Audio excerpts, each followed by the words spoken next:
সাংবাদিকদেরকে বেধড়কভাবে পিটানো হয়েছে। সাংবাদিকরা যদি সাংবাদিকতা করতে না পারে তাহলে বলেন যে হাউসগুলো বন্ধ করে দেওয়া হোক। ওনারা যে অ্যাপ্রোচটা নিচ্ছে সেটাই তো নিতেছে, গতকালকে উঠিয়ে নিয়ে গেল।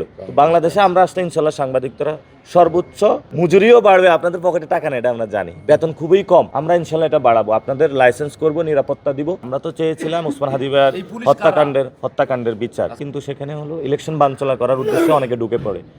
তা আগে হলো সংস্কার, ইলেকশন হলে মুখোমুখি দাঁড় করানোর চেষ্টা করা হতো, এখন ওসমান হাদি ভাইয়ের বিচার আর ইলেকশনের মুখোমুখি অনেকে দাঁড় করাতে চায়, আমরা তাদেরকে সুযোগ দিব না। আর পুলিশ যে অ্যাটাক চালিয়েছিল, পুলিশের পোশাক পরিবর্তন হয়েছে, মনোজগৎ এখনো পরিবর্তন হয় নাই।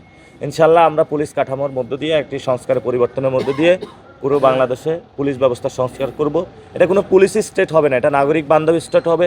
আন্দোলন করতেই তো পারে মানুষ, আমি যদি অধিকার না পাই আমি তো আন্দোলনেই যাব, এটা তো আমাকে সংবিধান অধিকার দিয়েছে, তাই বলে আপনি আমার বুকে গুলি চালাবেন? এটা তীব্র নিন্দা আমরা পোষণ করছি। সাংবাদিকদেরকে বেধড়কভাবে পিটানো হয়েছে, এই কালবালার এক সাংবাদিক ভাইকে পিটানো হয়েছিল, এর আগে মোবাইল কেড়ে নেওয়া হয়েছিল। তো সাংবাদিকরা যদি সাংবাদিকতা করতে না পারে তাহলে বলেন যে হাউসগুলো বন্ধ করে দেওয়া হোক। ওনারা যে অ্যাপ্রোচটা নিচ্ছে সেটাই তো নিতেছে, গতকালকে উঠিয়ে নিয়ে গেল।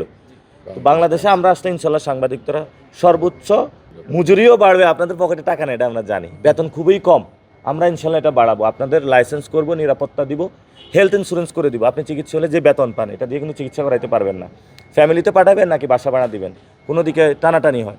অথচ আপনারা সমাজের সর্বোচ্চ ইনফরমেশনগুলো রাখেন, সমাজের ভালো খারাপ সব কিছুতে আপনারা এগিয়ে যান, তাহলে আপনাদের নিরাপত্তা নিশ্চিত কে করবে? সরকারকে এটা আমরা আহ্বান জানাবো, ইনশাল্লাহ আমরা এটা আসলে নিশ্চিত করবো। আপনারা জানেন আমি সবচেয়ে বেশি সাংবাদিক ফ্রেন্ডলি, আমি আপনাদের দুঃখ কষ্টগুলো জানি, মাফ করবেন ইনশাল্লাহ, আমি সর্বোচ্চ চেষ্টা করবো 11 দলীয় জোট থেকে।